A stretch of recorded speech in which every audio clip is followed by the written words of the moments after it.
नमस्कार, बहुत बहुत स्वागत है आप सभी का। शाम के 7 बजने को है और ये वक्त है आपके सबसे पसंदीदा शो म्हारो राजस्थान का। आप सबके साथ मैं हूं प्रियंका राय। सबसे पहले आपको ये बता देते हैं कि 7 बजे की कौन कौन सी 7 बड़ी और अहम खबरें होंगी। खबर नंबर 1 आपको दिखाएंगे 2022 के आखिरी सूर्य ग्रहण की। खबर नंबर 2 होगी शहर शहर कैसे हवा प्रदूषित है और हवा में जहर घुला हुआ है। खबर नंबर 3 दिखाएंगे कहीं फायरिंग और कहीं लाठी भाटा। खबर नंबर 4 होगी कचरा कचरा गुलाबी शहर की। खबर नंबर 5 दिखाएंगे शोलो के विनाश लीला की। खबर नंबर 6 होगी कंट्रोल रूम में घुसे कोबरा की। और इसके साथ ही नजर रहेगी हमारी खबर रामा श्यामा के दौर पर। और चलिए बुलेटिन की शुरुआत बड़ी खबर से करते हैं। मल्लिकार्जुन खड़गे कल शपथ लेंगे। कल से कांग्रेस अध्यक्ष की कमान मल्लिकार्जुन खड़गे के हाथ में होगी। मुख्यमंत्री अशोक गहलोत भी इस शपथ समारोह में शिरकत करेंगे। और आपको बता दें कि राहुल गांधी भी पदभार ग्रहण समारोह में शामिल होंगे। तो कल सुबह 7:30 बजे का वक्त रखा गया है। 7:30 बजे इस कार्यक्रम में मल्लिकार्जुन खड़गे कांग्रेस राष्ट्रीय अध्यक्ष पद का शपथ ग्रहण करेंगे। तो कल सुबह 7:30 बजे अशोक गहलोत दिल्ली जाएंगे। पीसीसी अध्यक्ष गोविंद सिंह डोटासरा भी शपथ ग्रहण समारोह में शामिल होंगे। स्पेशल प्लेन से सीएम अशोक गहलोत दिल्ली के लिए रवाना होंगे। सचिन सहयोगी हमारे साथ जुड़ चुके हैं सीधे। सचिन, क्या कुछ कार्यक्रम मुख्यमंत्री अशोक गहलोत के कल?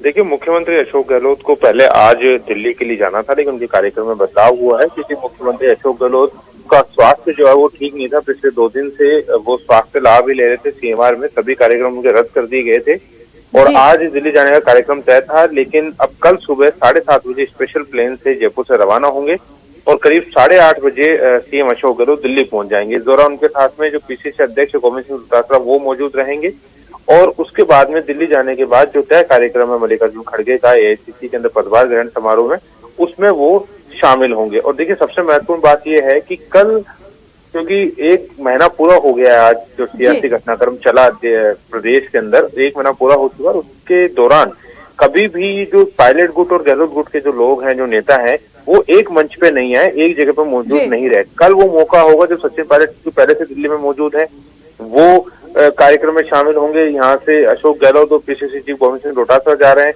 मंत्री शांति धारीवाल, जिनको अनुशासनहीनता का आरोप जिन पर लगा था, उनको नोटिस जारी किया गया था, वो मौजूद रहेंगे।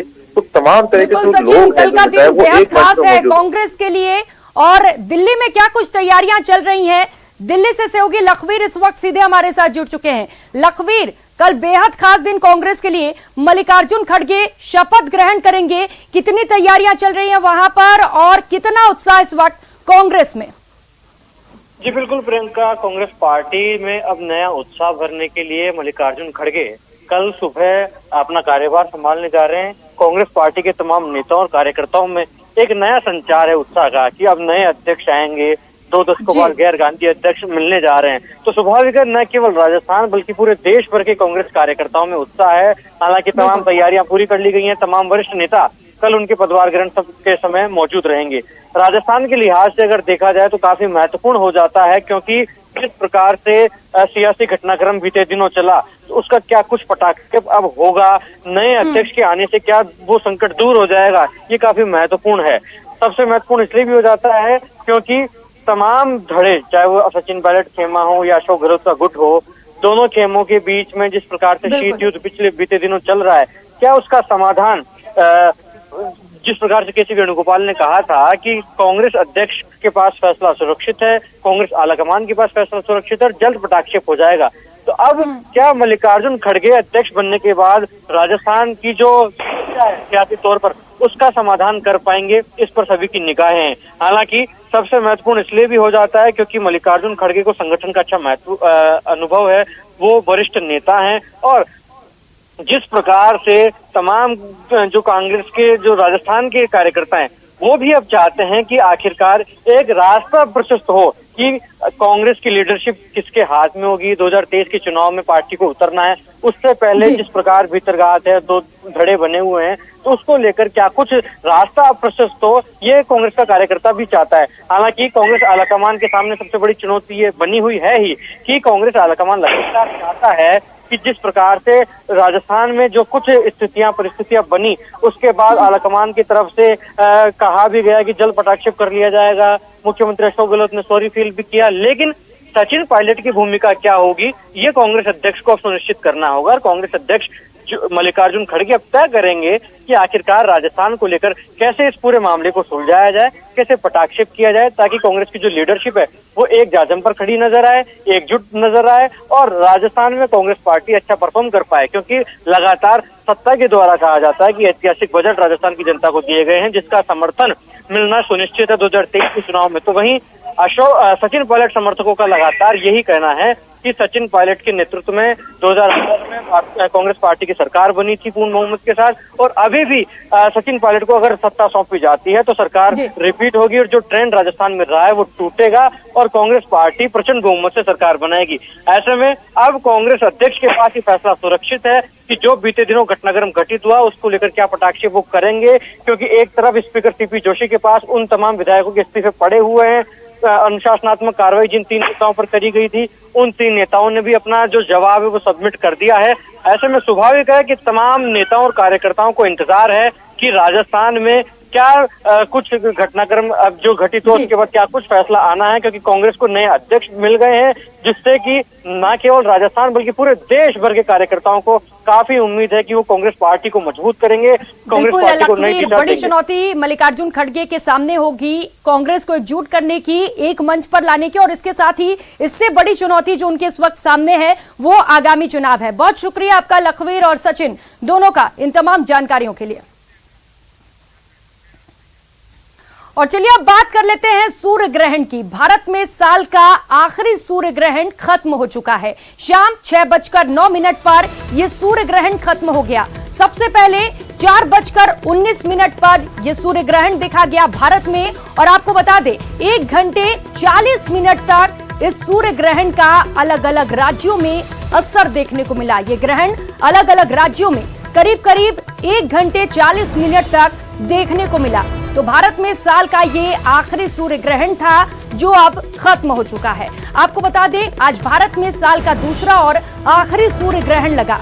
भारत में सबसे पहले 4:19 पर अमृतसर में सूर्य ग्रहण की झलक दिखाई दी। इसके बाद 4:29 पर नई दिल्ली में आंशिक सूर्य ग्रहण को देखा गया था, और इसके साथ ही भारत के अलग अलग राज्यों में भी साल का ये आखिरी सूर्य ग्रहण देखने को मिला। भारत में ये सूर्य ग्रहण नई दिल्ली, बेंगलुरु, कोलकाता, चेन्नई, उज्जैन, वाराणसी, मथुरा, प्रयागराज, लखनऊ, हैदराबाद, पुणे, भोपाल, चंडीगढ़, नागपुर में भी दिखाई दिया। भारत में सूर्य ग्रहण का कुल समय लगभग 1 घंटे और 40 मिनट रहा। सूर्य ग्रहण 6:09 पर खत्म हो गया।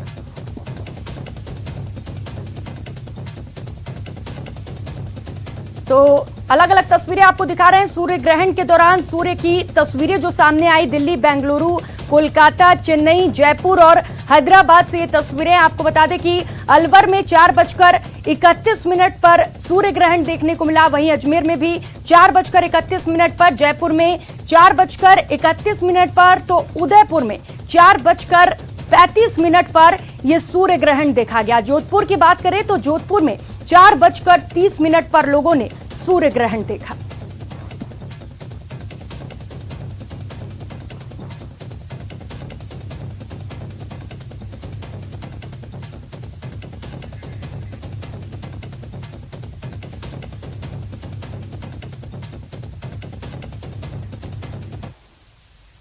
और अगली खबर का रुख कर लेते हैं। दीपावली की आतिशबाजी की कीमत आप कैसे चुकाते हैं? अगर इसका सबूत देखना हो तो आप अपने शहर के AQI स्तर को देखें।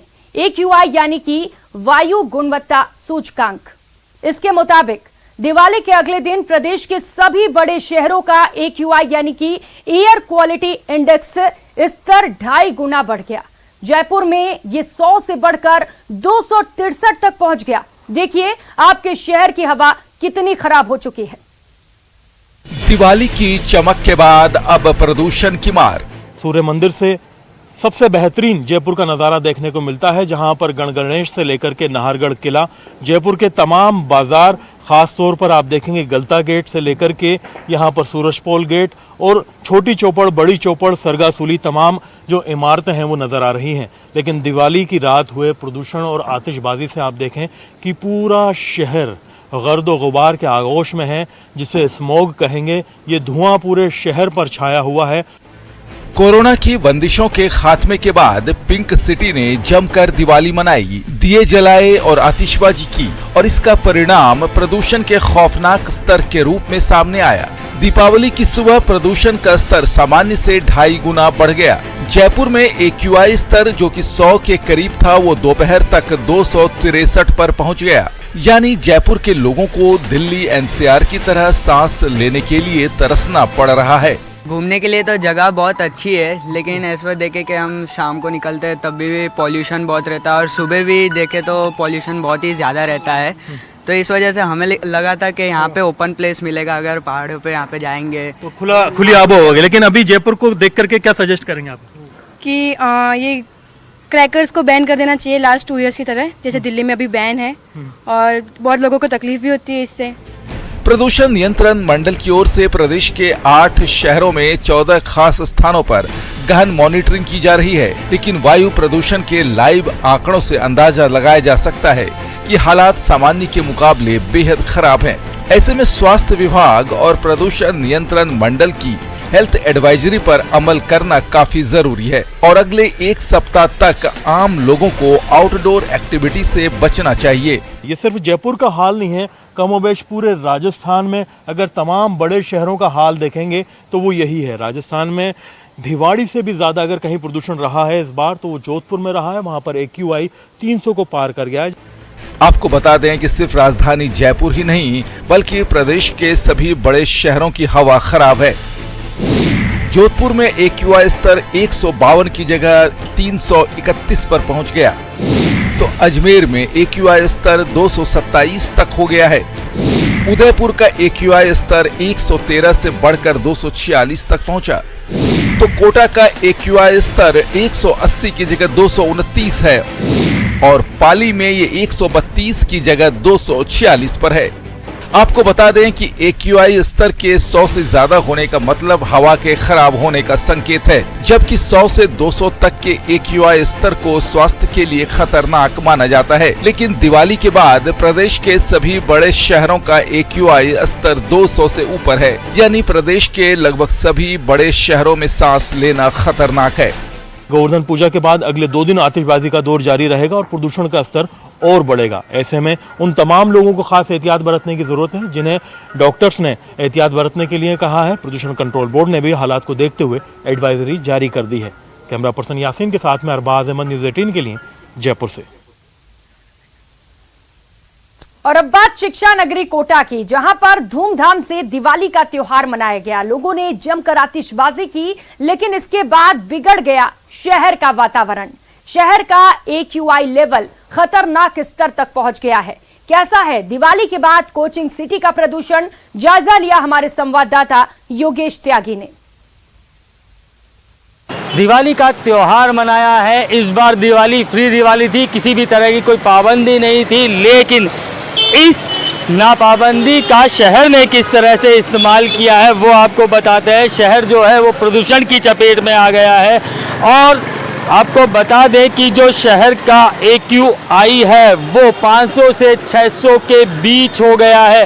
500 से 600 के बीच जो AQI है वो कोटा का हो गया है। अलग अलग चौराहों का जो AQI नापा गया तो वहाँ पर CAD सर्किल का 317 आया, कोठरी का 326, बोरखेड़ा इलाके का 420, विज्ञान नगर का 500 से 600 के बीच सबसे ज़्यादा जो AQI है वो दर्ज किया गया है। लेवल जो है वो बढ़ चुका है, प्रदूषण कोटा में फैला हुआ है। कोटा की जनता से न्यूज़ 18 और हम भी यही गुहार लगा रहे हैं कि कम से कम मास्क लगाकर निकले। कोरोना जरूर चला गया है, लेकिन आपको मास्क ही बचा सकता है, क्योंकि प्रदूषण बहुत ज़्यादा है। एयर क्वालिटी जो है वो लो हो चुकी है। इसके लिए आपको ज़रूरी है कि मास्क लगाकर निकले, भीड़ भाड़ वाले इलाकों में जाने से बचें, जहां प्रदूषण है उस इलाके में जाने से बचें, क्योंकि वो आपकी सेहत को खराब और बहुत खराब करने के लिए काफ़ी है। योगेश त्यागी, न्यूज़ 18 कोटा। ब्रेक के बाद आप सभी का बहुत बहुत स्वागत है। दीपावली के बाद राजधानी जयपुर में कचरे के जगह जगह ढेर दिखाई दिए। रात भर पटाखों के कारण शहर की प्रमुख सड़कों पर भी कचरा फैला रहा, तो वहीं कचरा उठाने में आज सुस्ती नजर आई। लाल कोठी सब्जी मंडी में एक सप्ताह से कचरा नहीं उठाए जाने पर लोगों ने कचरे में ही आग लगा दी, जिस पर आग फैलने की आशंका के चलते यहां निगम की अग्निशमन टीम पहुंची, जिसने कचरे के ढेर से आग बुझाई। आज लोगों ने door to door waste material collection के लिए हुपर भी समय पर नहीं पहुंचने की कई जगहों से शिकायतें दी हैं। दीपावली के बाद राजधानी जयपुर में जगह जगह कचरे के ढेर लगे हुए हैं और यहाँ पर जब ये कचरा नहीं उठा तो लोगों ने खुद ही इन कचरे के ढेर में आग लगा दी, जिसके कारण से एक बड़ी आशंका आग के फैलने की जो है वो बढ़ जाती है। लिहाजा यहाँ पर अब नगर निगम की जो अग्निशमन की सेवाएं हैं वो यहाँ पर पहुँची हुई है और आग बुझाने की जो कोशिशें हैं वो की जा रही है। ये कचरे का ढेर जो है लाल कोठी सब्जी मंडी में आप देख रहे हैं, यहाँ पर ये गंदगी का जो अंबार है वो लगा हुआ दिखाई दे रहा है, जिसकी वजह से लोगों ने यहाँ पर खुद ही कचरे में आग लगा दी। और जब ये आग यहाँ पर बढ़ती हुई दिखाई दी तो उसके बाद यहाँ पर अग्निशमन की टीम पहुँची और इस आग को बुझाने की जो कोशिश है वो की जा रही है। यहाँ पर कब आप पहुँचे और किस तरह से ये आग लग रही थी? अभी आके पहुँचे हैं और अभी मैसेज पहुँचा था हमारे पास पे सब्जी मंडी में आग लग रही है कचरे में। कितनी आग आपने यहाँ पर देखी और किस तरह से आप देख रहे हैं जगह जगह कचरे के ढेर लगे हैं, लोग आग लगा रहे हैं उसमें? सर जगह जगह कचरे ढेर लगे हुए हैं, उसमें आग लगी हुई है, हम कंट्रोल करने की कोशिश कर रहे हैं। कचरे में आग नहीं लगानी चाहिए, आप क्या बोलेंगे लोगों को? सर कचरे में आग तो नहीं लगानी चाहिए, जगह जगह इसमें डिपो है, इसमें आग बढ़ने से ज़्यादा खतरा हो जाता है आसपास। आग फैलने का खतरा है। अभी आपने किन जगहों पर आपने देखा कि इस तरह से कचरे में लोगों द्वारा आग लगाई गई है और जिससे एक बड़ी आशंका बन जाती है? तो ये आसपास क्या मंडी है, मंडी में आसपास फैलने से ज़्यादा घटना घटित हो जाती है तो नुकसान हो जाता है। आज से नहीं है, ये बरसों से यही चल रहा है, ना तो कोई सफाई करने आता है और पूरी सड़क बंद हो जाती है। इसके जो आता है यहीं पे सामान ठोक देता है, गंदगी फेंक देता है, कोई तरीका नहीं है इसमें। नगर निगम वाले हटाते हैं यहाँ से? नगर निगम वाले अपनी रोटी सेकने में लग रहे हैं, कुछ भी नहीं है। कचरे में आग कौन लगा रहा है यहाँ पर? ये फायर ब्रिगेड की टीम आकर के आग बुझा के जा रही है। अब ये इसके लिए तो मैं कुछ कह नहीं सकता कौन जला रहा है क्या कर रहा है, पर सफाई करने वाले आपको लगता है कि मतलब अगर सफाई नहीं हो रही तो इसलिए लोग यहाँ पर आग भी लगा रहे हैं? आग इसीलिए लगा रहे हैं भाई, सूखा है तो इसको लग जाएगी तो थोड़ी सफाई हो जाएगी। लेकिन आशंका उससे बड़ी होती है कि यहाँ आशंका तो है ही, बिल्कुल है आशंका उसमें। क्या चाहते हैं आप, क्या होना चाहिए? हम क्या चाहते हैं, नगर निगम वालों को इनको करना चाहिए, डेली उठना चाहिए। सबके बीमारी का घर, खाने पीने की चीज़ें और गंदगी हो रही है, लोगों को खाने के वो हो रहा है इसमें। तो ये शहर की बड़ी मंडी है जो लाल कोठी सब्जी मंडी है, जिसका कि आप नज़ारा देख रहे हैं कि किस तरह से यहाँ पर एक सप्ताह से जो है कूड़ा करकट जो है वो यहाँ पर जमा हो रखा है और लोग जो है वो परेशान है। किस तरह से आप देखते हैं यहाँ पर गुजरते हैं तो ये नज़ारा देखने को डेली का ये हालत है। जो यहाँ के पार्ट्स है उनको कोई मतलब ही नहीं, बस बोट लेके और उसके बाद कोई मतलब कचरा नहीं उठाया जाता है ही नहीं। हाँ बस काम है वोट लेना, वोट लेके और मस्त हो जाओ, फिर 5 साल बाद फिर आएंगे फिर वही। अच्छा, पार्षद और नगर निगम कुछ नहीं कर रहा है यहाँ? ये डेली ये हालत है यहाँ की। अच्छा, तो डेली ये हालत है, ये लोगों का कहना है और इसी वजह से जो लोग हैं इस सूखे कचरे में आग लगा जा रहे हैं, जिसके कारण एक बड़ी आशंका है। क्योंकि देखिए पीछे जो है बिल्डिंग है यहाँ पर PHQ की और साथ ही में सरकारी भवन जो है वो इर्द गिर्द में यहाँ पर है।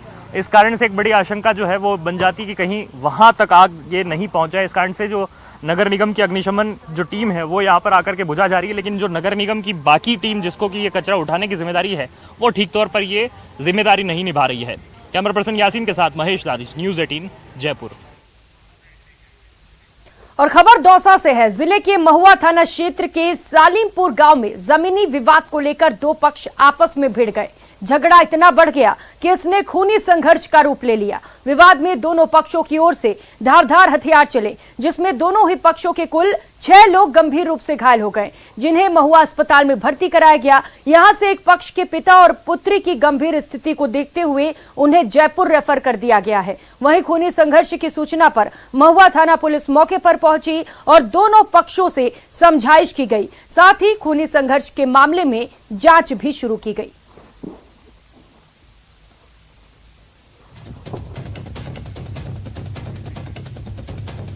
तो वहीं श्रीगंगानगर के केसरी सिंहपुर में दो गुटों में खूनी संघर्ष हो गया। दोनों ही पक्षों की तरफ से जमकर गोलियां चली। बाइक सवार युवकों ने कार सवार पर ताबड़तोड़ फायरिंग की। फायरिंग से बचने के चक्कर में कार ट्रोला से भिड़ गई, जिसकी सूचना के बाद मौके पर पहुंची पुलिस ने घायल युवक को अस्पताल में भर्ती कराया और बदमाशों की धरपकड़ के लिए नाकाबंदी करा दी।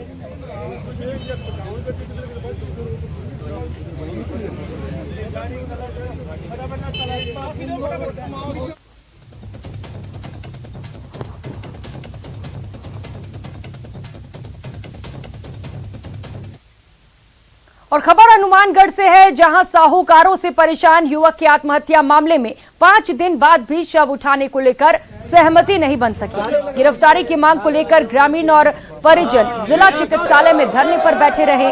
बता दें कि जुड़किया गांव निवासी इंद्रसेन ने नहर में कूदकर आत्महत्या कर ली थी और सुसाइड नोट में साहूकारों से परेशान होने की बात कही थी। तब से लेकर अब तक लगातार आरोपियों की गिरफ्तारी की मांग की जा रही है और समझाइश में बात नहीं बन पा रही है।